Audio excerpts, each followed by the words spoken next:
Okay, ladies and gentlemen, remember scarcity is what we're trying to deal with here. Hi, Elmo.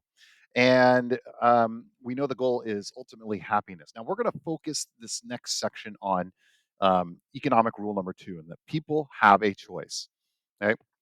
Now, this whole idea of trade-offs and costs are the result of choices that people make. We're really going to talk about climate change in the section about cost because it's a relevant issue right now. And I'd ask the first question is, what is the cost of climate change? And people will look at this differently. Some people will say, well, look, I actually don't pay anything to climate change, therefore it costs me nothing. We got to understand in economics, there is a four-letter word. We understand that people have choices and that every choice has a cost.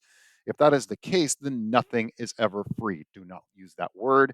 It is illegal in this classroom, period. Nothing at all is ever free. Milton Friedman, tell him there is no such thing as a free lunch. Famous economist, Milton Friedman.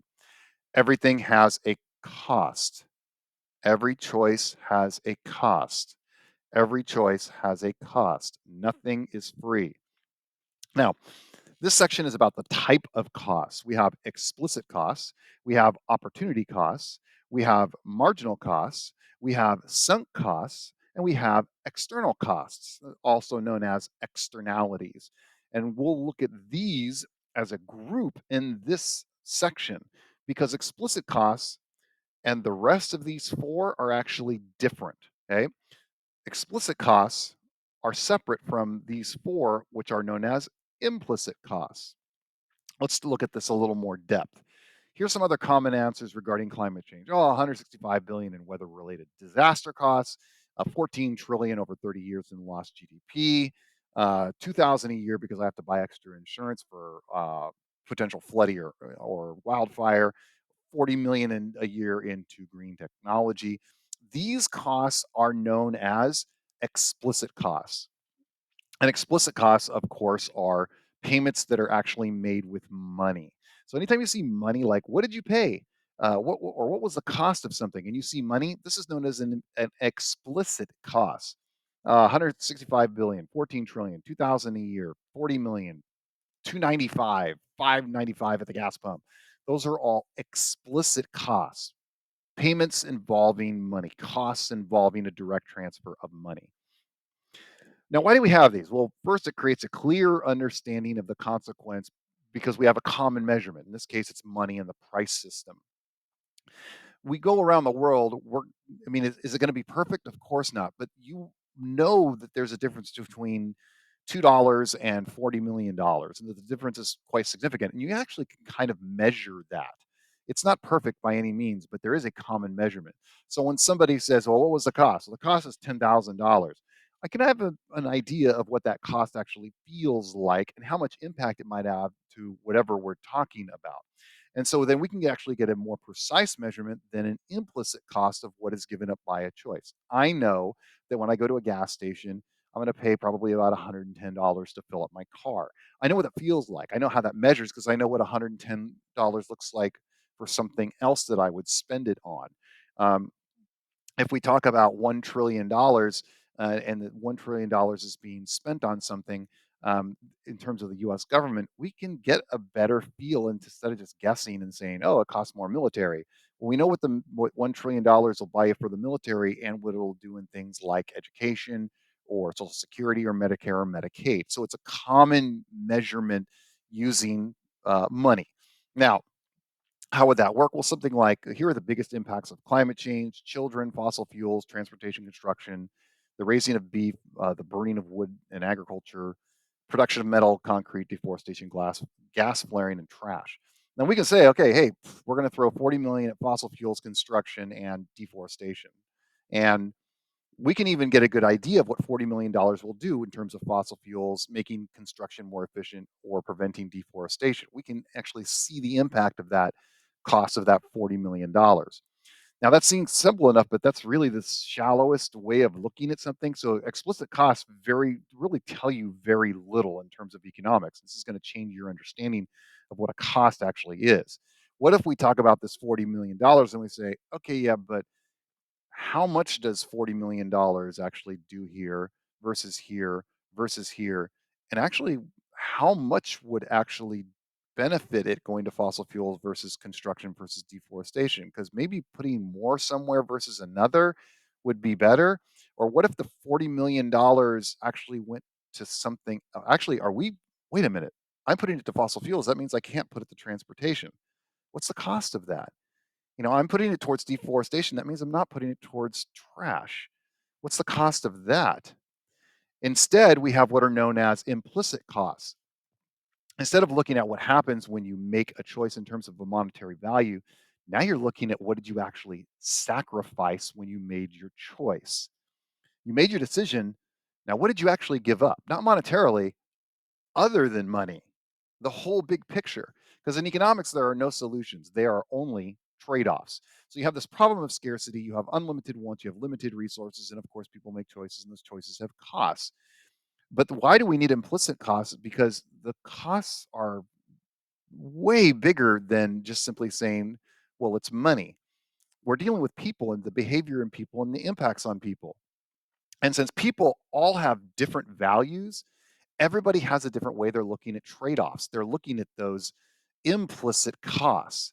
So when you look at something like climate change, you can sit there and say things like, oh, wait a minute, deforestation is really important that we prevent deforestation. Well, it depends on what the trade off is. And in different cultures, that trade off is going to be different. Friedrich Bastiat was an economist, and of course, he said the difference between the good one and a bad one is the bad economist confines himself to the visible effect. The good economist takes those into account, both the effect that can be seen and those that must be foreseen. So the job in terms of implicit cost is look for things that are coming down the road that I can't see that might hit us later on, and how do we avoid those or minimize those costs? Because if we put money over here or make a choice, it's not just about that choice, it's what we actually gave up over here that we're not paying attention to. Take, for instance, this fighter plane. You may have seen this sometimes in memes and that kind of thing. This is about looking for unforeseen costs. So in World War II, you had a problem of scarcity. You had bombers coming back from bombing Germany, and they'd return to Britain and they'd have these holes where they were shot up. And so the U.S. was saying, "Oh, we have this extra steel. We need to reinforce places on the plane. Obviously, we have a limited amount of steel, and obviously, we can't put it all over the plane because the plane simply won't fly. So where should we put the steel? Well, people in the military said, well, you should put it right here so to protect the plane from getting shot. And a group of economists came in and said, I think you're missing the point here. What you're doing is you're seeing the planes that actually made it back. If they're being shot here in the tail and in the midsection and making it back, that means the planes that you don't see, the ones that didn't survive, are getting shot in places that aren't being returning at all. And that's over here in the front and in the near the tail turret. And so eventually there was a realization that they were looking at costs wrong, that they were putting their own kind of bias towards something and not looking at all the data. And then they reinforced the cockpit area and underneath the turret, and everything actually worked out. Politicians, on the other hand, want to tell you, don't worry, I've got the solution. And of course, the promise of a solution of a politician is, I'll say whatever you want to get elected, because saying no or telling people there are trade offs does not win elections. And so you'll have people make very vague notions that they can alone can solve problems with actually not dealing with trade offs. And as we know, everything is a trade off. So if a politician comes to you and says, I have this plan, but the plan doesn't involve trade offs and how to deal with scarcity, then it's not really a plan. It doesn't, because there is going to be a trade off. There's going to be costs, especially implicit costs to everything. And as Thomas Sowell, famous economist from Stanford, said, the first lesson of economics is scarcity. There's never enough of anything to satisfy all those who want it. And the first lesson of politics is to disregard the first lesson of economics. So that's what politicians do. They don't want to tell you that there are trade offs because that won't get them elected. So be careful of people that say things like preserve X at all costs, whether it's the environment or climate change, because all choices have costs. You really going to say we're going to do prevent climate change at all costs? What are you willing to give up? Are you willing to give up your personal wealth, your security, your freedom, your ability to economically grow and prosper? Most people will say, no, I'm not going to be willing to give that up to a certain point. Sure, I don't want climate change to impact me, but how much I'm giving up in terms of implicit costs is a fair question to actually ask.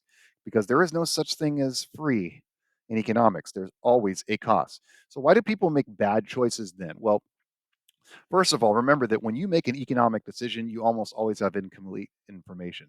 You don't check and see what's in all of your clothing or how it's made or all of your food and how it's grown. You don't think about every single economic decision that you make. You make most of them as a snap judgment. And since most people's values and experiences are different, they have different cultures and norms and mores, then they're going to make things that are different. And you might think they're bad, but they might see it as otherwise.